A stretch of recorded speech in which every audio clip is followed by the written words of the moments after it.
zelo smo ponosni in veseli, da smo uspeli pridobiti skupnih prizadevanjih z dr. Janom in njegovo ekipo na kliničnem oddelku za kardiokirurgijo in seveda upravo po daljšem času sistem za nek inovativen način zdravljenja aritmij s pomočjo tako imenovane elektroporacije.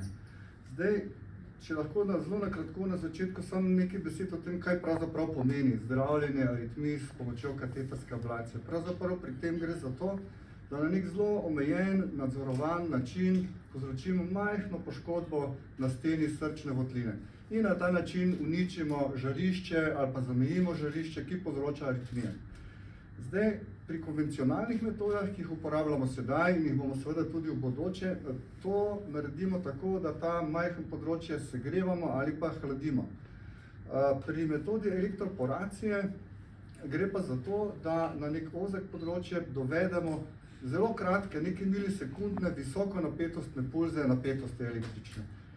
Pri tem ne pride do segrevanja tkiva, ampak samo na nek način destabilizira membrane, stene celic in pride do neke majhne lezije in na ta način potem uničimo ta aritmogeno žarišče.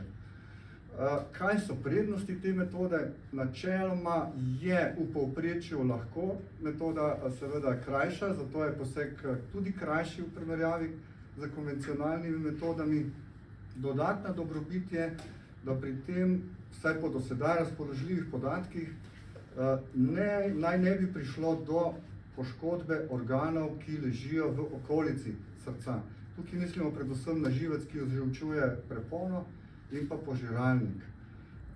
Pri konvencionalnih metodah seveda je treba povedati, ta nevarnost ravno tako ni velika. Tukaj govorimo o verjetnosti 0,015% do 0,1%, se pravi tudi konvencionalne metode so danes zelo varne v tem pogledu.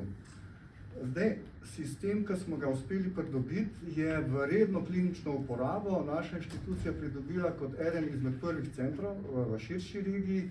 Njegova posebnost je pa ta, da to metodo elektroporacije na nek način inkorporira v sistem, ki nam omogoča prikaz položaja, vodenja teh katetrov po srčnih votlinah, tako da lahko poseg opravimo zelo nadzirano in pa seveda tudi z zelo malo rentgenskega sevanja ali pa nič rentgenskih žarkov, kar je dodatna dobrobit za bolnike. Kot je bilo omenjeno, seveda je metoda, še to je treba omeniti, ni primerna za vse bolnike, predvsem tiste recimo, ki imajo srčni spodbujevalnik ali kakšne naprave vsajene.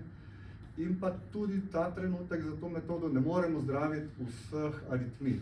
Primarno je namenjena za zdravljenje atrijske fibrilacije v začetni fazi te bolezni, ki pa je tudi hkrati najpogostejša aritmija, ki pesti odraslo populacijo, tako da bo računal v bodočnosti ta metoda z elektroporacijo aplikabilna na zelo širok krog populacije. Kot rečeno, posega smo prvi izvedli na kliničnem oddelku za kardiologijo, vendar dr. Jan za svojo ekipo potem že dan ali dva za nami, tako da smo praktično hkrati izvedli kot prvi v državi prve posege ablacije pri bolnikih z atrijsko fibrilacijo.